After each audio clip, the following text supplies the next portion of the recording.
जब आप लोगों से बेहतर कर रहे होते हैं या फिर आप बिल्कुल भी कुछ नहीं कर रहे होते हैं, हर हालत में लोग आपकी आलोचना ज़रूर करेंगे। ऐसा आपने देखा होगा कि दुनिया का एक सामान्य स्वभाव है कि वह किसी को भी अपने से आगे बढ़ने देना तो बिल्कुल नहीं चाहती है, लेकिन अगर आप कुछ ना भी करें, तब भी वो आरोप लगाने से बाज नहीं आती है।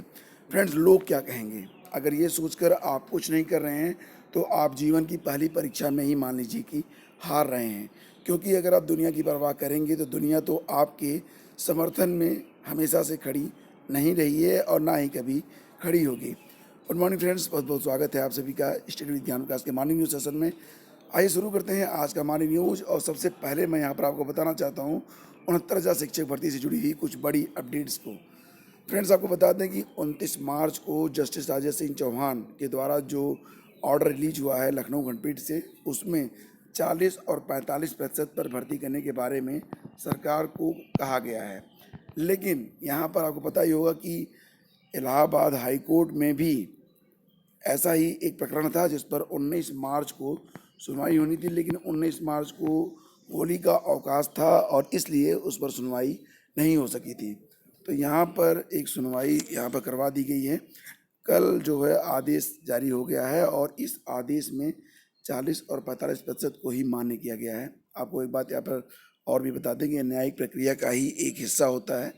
एक्चुअली में अगर एक ही प्रकार का मामला दो खंडपीठ में सुना जाना होता है, तो जिस खंडपीठ से पहला आदेश आ जाता है, तो दूसरे खंडपीठ के जो जज साहब होते हैं वो पहले खंडपीठ के जज साहब के आर्डर को मतलब उसका सम्मान करते हुए बिल्कुल वही आदेश जारी कर देते हैं। तो दोनों ही जगह पर प्रकरण एक ही था, कटाव से संबंधित। और जब लखनऊ खंडपीठ का आदेश रिलीज हुआ था तो ये माना जा रहा था कि इलाहाबाद में भी लगभग यही आदेश आएगा और यही आदेश यहाँ पर आया है। तो अब यहाँ पर देखना ये है फ्रेंड्स कि अब इस पर सरकार का अगला स्टैंड क्या होता है, क्योंकि सरकार अभी डबल बेंच में कब जाएगी इसके बारे में अभी तक कोई निर्णय नहीं लिया गया है। लगभग 7 दिन हो चुके हैं और आपको बता दें कि मुझे लग रहा है कि अगर अभी आज यानी कि 4 अप्रैल है आज और 8 अप्रैल 2 दिन, दो सुनवाई और होनी है। आज लखनऊ खंडपीठ में सुनवाई होनी है परीक्षा को निरस्त करने के बारे में, और उसके बाद फिर 8 अप्रैल को लखनऊ खंडपीठ में भी सॉरी इलाहाबाद हाई कोर्ट में भी इसी की तर्ज पर पेपर कैंसिल करने को लेकर जो है सुनवाई होनी है। तो मतलब अभी दो सुनवाइयाँ यहाँ पर शेष हैं। तो देखते हैं कि अब इसके बाद ही शायद सरकार अपना जो है निर्णय ले कि उसे क्या करना है और क्या नहीं करना है। फिलहाल फ्रेंड्स, अब 69,000 शिक्षक भर्ती में काफ़ी वक्त लगना है, क्योंकि अगर मामला डबल बेंच जाता है तब भी, नहीं जाता है तब भी, अभी इसमें काफ़ी वक्त लगेगा। तो मिला जुला कर आप लोगों से यही कहना चाहूँगा कि आप लोग इस भर्ती पर जो कुछ भी अपडेट बड़ी होगी वो इस चैनल पर आपको मिलती रहेगी। बहुत अधिक सोशल मीडिया पर रहकर आप अपना सब वक्त ज़ाया ना करें और आगामी जो परीक्षाएं हैं उसकी तैयारी में लगे रहें। और साथ ही साथ आपको ये भी बताना चाहूँगा कि आगामी समय में कुछ बड़ी भर्तियाँ आने वाली हैं। जैसे कि अगर आप मध्य प्रदेश में जॉब करना चाहें तो वहाँ पर भी शिक्षक भर्ती प्रक्रिया जो है शुरू हो रही है मार्च अप्रैल के महीने में ही। तो इसके बारे में मैं आपको आगे अपडेट कर रहा हूँ। फ्रेंड्स, आपको बता दें यहाँ पर एक बड़ी अपडेट के बारे में कि 68,500 सहायक अध्यापक भर्ती मामले में एक नई अपडेट ये है कि हाई कोर्ट ने 2 माह में इस पूरी नियुक्ति प्रक्रिया को पूरी करने को कहा है। कोर्ट ने कहा है कि सफल अभ्यर्थियों को नए सिरे से अंक प्रदान किए जाएं और प्रक्रिया पूरी कर नियुक्ति पत्र वितरित किया जाए, और इसके पूर्व परीक्षा नियामक प्राधिकारी के समक्ष एक चार्ट प्रस्तुत किया गया। कोर्ट ने कहा कि कट ऑफ अंक 67 अंक या उससे अधिक अंक पाने वाले जो अभ्यर्थी हैं उनको जो है सफल माना जाए और न्यायिक जो ये पूरी प्रक्रिया है भर्ती की वो जो 2 महीने में पूरी कर दी जाए। फ्रेंड्स, आपको बता दें कि 68,500 सहायक अध्यापक भर्ती का परिणाम जारी होने के बाद तमाम अभ्यर्थियों ने हाई कोर्ट से याचिका दाखिल कर परिणाम को चुनौती दी थी। अभ्यर्थियों का कहना था कि उत्तर प्रदेश के उत्तर पुस्तिकाओं के मूल्यांकन में घोर अनियमितता की गई है, जिससे कई सफल लोग असफल घोषित कर दिए गए हैं। कोर्ट के आदेश पर परीक्षा नियामक प्राधिकारी ने पुनर्मूल्यांकन कराया, जिसमें तमाम अभ्यर्थियों ने पहले की अपेक्षा अधिक अंक मिलने से वह कट ऑफ मेरिट में आ गए हैं। फ्रेंड्स, यहाँ पर आपको ये भी बताना चाहूँगा कि कुल मिला के 68,500 की जो भर्ती है उसमें लगभग 50,000 से कम भर्तियाँ होने वाली हैं। कुल मिला के अगर देखा जाए यहाँ पर तो लगभग 20,000 पद खाली रह सकते हैं। तो अगर इन पदों को वर्तमान में जो पद हैं अगर उनमें जोड़ दिया जाए तो निश्चित रूप से बहुत बड़ी संख्या में और भी नए पद जुड़ने से बहुत सारे नए अभ्यर्थियों का भी भला हो जाएगा। और इस बाबत जो है सरकार से दरख्वास्त ज़रूर लगानी चाहिए ट्विटर वगैरह पर जाकर कि जो बचे हुए पद हैं उन्हें वर्तमान 69,000 भर्ती में ज़रूर जोड़ा जाए। तो फ्रेंड्स चलते हैं अगली खबर पर। अगली खबर ये है कि हाई कोर्ट ने 72,825 सहायक अध्यापक भर्ती में बचे हुए पदों पर नियुक्ति प्रक्रिया पर निर्णय लेने के लिए प्रदेश सरकार को एक और मौका दिया है। कोर्ट ने 19 मार्च 2018 को इस मामले में नियमानुसार निर्णय लेने के लिए कहा था, मगर बेसिक शिक्षा विभाग ने अब तक कोई निर्णय नहीं लिया। इसे लेकर दाखिल अवमानना याचिका पर न्यायमूर्ति सुनीत कुमार सुनवाई कर रहे हैं। अरविंद कुमार और 16 अन्य की याचिका पर अपर मुख्य सचिव बेसिक शिक्षा प्रभात कुमार को पक्षकार बनाया गया है। कोर्ट ने उनके नोटिस जारी करते हुए आदेश के अनुपालन का एक और अवसर दिया है और इस मामले पर पहले से कई अवमानना याचिकाएं लंबित हैं। चलिए फ्रेंड्स, मैंने आपको पहले ही बताया था कि यहाँ पर आगामी सत्र से यानी कि 2020-21 से अब 2 प्रकार के बीएड के कोर्स रहेंगे अस्तित्व में।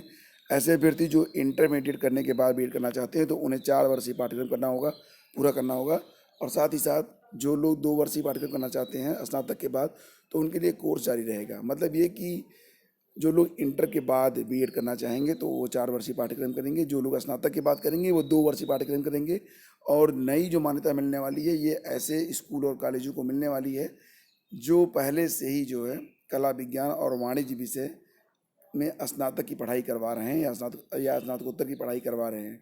बीएड के नए पाठ्यक्रम में छात्र सेमेस्टर सिस्टम के हिसाब से पढ़ाई करेंगे। प्रत्येक सेमेस्टर में 125 दिन यानी कि 250 दिन की कक्षाएं लगेंगी। अभी साल में 200 दिन पढ़ाई होती है और इसके अलावा हफ्ते में 40 घंटे अनिवार्य कक्षाएं रहेंगी। छात्रों की कक्षाओं में 80% तथा इंटर्नशिप में 90% उपस्थिति अनिवार्य है। और इसके अलावा इस पाठ्यक्रम में प्रवेश के लिए 12वीं में 50% अंक जरूरी होंगे। उत्तर प्रदेश स्व वित्त पोषित महाविद्यालय एसोसिएशन के अध्यक्ष विनय त्रिवेदी ने बताया कि कॉलेजों में लागू करने के लिए एनओसी मान्यता संबद्धता विश्वविद्यालय नियमावली में इसी पाठ्यक्रम को शामिल करने समेत अन्य चरणों से गुजरना होगा। इसमें कम से कम 1 वर्ष का समय लगना है। फ्रेंड्स, अब बात करते हैं यूपीपीएससी के बारे में। तो अभी एल टिकट का जो परिणाम है वो उम्मीद करते हैं कि आगामी मतलब सोमवार के बाद से आने शुरू हो जाएंगे। लेकिन यहाँ पर निष्पक्षता को दाग लगा रही प्रतीक्षा सूची नामक की एक खबर है। खबर के अकॉर्डिंग ये होता है कि जो भर्तियाँ चल रही हैं अगर उसमें कुछ ऐसे सफल कैंडिडेट होते हैं जो ज्वाइन नहीं करते हैं तो उसके बाद जो वेटिंग लिस्ट जारी की जाती है वो वेटिंग लिस्ट सार्वजनिक नहीं की जाती है। तो इस पर एक बड़ा सवाल उठाया गया है कि आखिर वेटिंग लिस्ट जो होती है वो सार्वजनिक क्यों नहीं की जाती है। जैसा कि आपको पता ही होगा कि एपीएस मतलब कि अपर निजी सचिव भर्ती 2010 में शासन ने 6 अभ्यर्थियों का अभ्यर्थन निरस्त कर दिया था और यूपीपीएससी ने 6 दूसरे अभ्यर्थियों के नाम शासन के पास भेजे और 25 दिसंबर 2019 को यह जानकारी सार्वजनिक की। एपीओ सहायक अभियोजन अधिकारी भर्ती 2015 में पिछले दिनों 43 लोगों का अभ्यर्थन निरस्त हुआ। यूपीपीएससी ने 43 नए अभ्यर्थियों का नाम प्रस्ताव शासन के पास भेजा।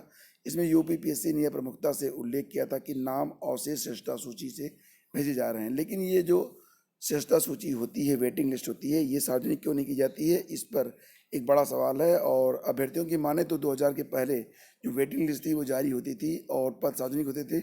लगातार मांग करने के बाद भी यूपीपीएससी यह कदम नहीं उठा रही है। हालांकि इसके बारे में अगर हम बात करें तो उत्तर प्रदेश लोक सेवा आयोग के सचिव जगदीश ने बताया कि एकल पद वाली भर्ती परीक्षाओं में ज्येष्ठता सूची बनती है, अनेक पद वाली परीक्षाओं में नहीं। वह शासनादेश है। एकल पद वाली भर्तियों में चयन निरस्त होने पर दूसरे नाम भेजने का निर्णय यूपीपीएससी का होता है और नाम मेरिट के आधार पर भेजे जाते हैं। और फ्रेंड्स, इसी के साथ एक खबर और भी है कि जैसा कि आपको पता होगा कि विभिन्न राज्यों के भर्ती आयोगों में परीक्षा की तारीखों को लेकर अपनी अपनी ढपली, अपना अपना राग का नीति है। तारीखें टकराने से अभ्यर्थियों को भर्ती में शामिल होने की एक अवसर का सीधा नुकसान हो जाता है। तो मामला क्या है? मामला ये है कि उत्तर प्रदेश लोक सेवा आयोग यानी कि यूपीपीएससी की ओर से एपीओ भर्ती 2018 की प्रारंभिक परीक्षा 9 जून को होनी है और यूपीपीएससी ने 22 दिसंबर को जारी 2019 के परीक्षा कैलेंडर के बारे में ये जानकारी दे दी थी।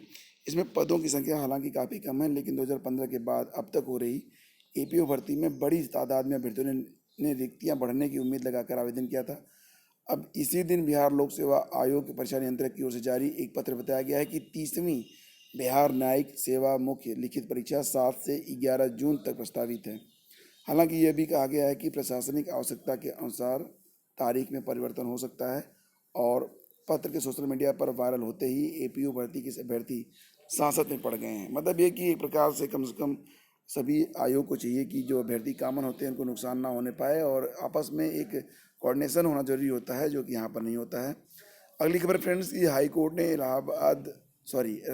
कोर्ट ने उत्तर प्रदेश अधीनस्थ सेवा चयन आयोग द्वारा आयोजित ग्राम विकास अधिकारी भर्ती में सफल अभ्यर्थियों के CCC प्रमाण पत्र का सत्यापन और जांच पूरा न होने पर नाराजगी जताई है। कोर्ट ने सचिव ग्राम विकास को इस मामले में तलब किया है। कोर्ट ने उनको 10 अप्रैल को स्पष्टीकरण देने के लिए कहा है। प्रमोद कुमार और 16 अन्य की याचिका पर सुनवाई कर रहे न्यायमूर्ति यशवंत वर्मा ने जानना चाहा कि विभाग द्वारा आश्वासन दिए जाने के बावजूद वो निर्णय से अवगत उनको क्यों नहीं कराया गया है। इसके पूर्व प्रदेश सरकार ने आश्वासन दिया था कि जांच टीम 2 सप्ताह में प्रमाण पत्रों की जांच का निर्णय लेगी, मगर ऐसा नहीं किया गया। तो फ्रेंड्स, आइए बात करते हैं शिक्षा के क्षेत्र में बम्पर भर्ती। व्यापम छत्तीसगढ़ के अंतर्गत 14,850 कुल पद हैं और इसमें जो है आपको पता होगा कि जो शैक्षणिक योग्यता है वो अलग अलग होगी अलग अलग पदों के लिए। उम्र सीमा है 21 से 35 वर्ष। आवेदन प्रक्रिया जो होगी वो पूरी ऑनलाइन होगी। प्रिंट आउट को आगामी चयन प्रक्रिया के लिए आपको अपने पास सुरक्षित रखना होगा। जो आवेदन होंगे फ्रेंड्स वो 16 अप्रैल 2019 से शुरू होंगे, जो कि 16 जून तक चलेंगे, ठीक है। और इसके लिए जो वेबसाइट है ये आप अपनी स्क्रीन पर देख रहे होंगे, cgvyapam.choice.gov.in पर जाकर आप पूरी जानकारी को प्राप्त कर सकते हैं। हालांकि इस पर एक अलग वीडियो में से के माध्यम से मैं आपको पूरी जानकारी उपलब्ध कराऊंगा। तो फ्रेंड्स, बहुत बहुत धन्यवाद। इस वीडियो में बस इतना ही। मिलते हैं आपसे अगले वीडियो में। And as always, God bless you all, have a nice day.